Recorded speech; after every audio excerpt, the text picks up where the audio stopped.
everybody, today we're going to make a beef tenderloin. Let's get cooking.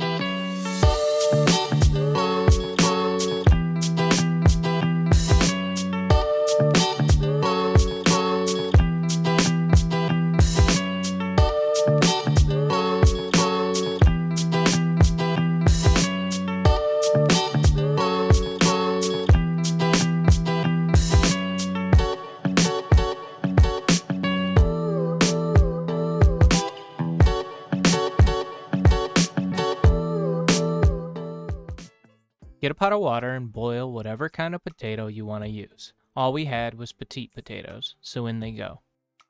Then we'll get the other ingredients ready, starting first with the mushrooms. I like my mushrooms a little meatier, so I don't slice them very thin. Moving on to the onion, after cutting it in half and peeling it, slice thin notches, then dice. Then for the garlic, smash and mince them and set a portion aside for the mushrooms and the cream spinach. Finally, for the beef, while the oven is preheating to 400 degrees Fahrenheit, season it all over with just salt. Throw a tablespoon of butter into a hot pan, and once it's melted, sear off all its sides for about a minute, before removing it from the heat.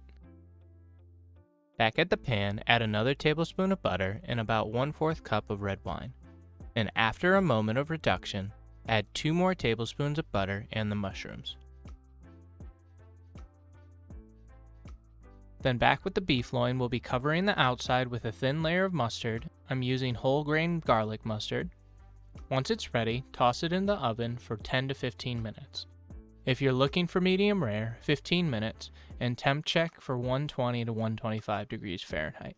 While that's baking, come back to the mushrooms and add the rest of the red wine. Continuing to let it simmer, once it's reduced, add the beef broth and season with pepper and basil. I actually forgot to add the garlic until now, but I'd recommend putting it in with the first round of red wine.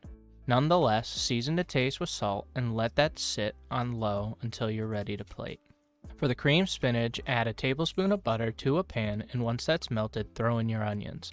Let those soften and then toss in the rest of your garlic.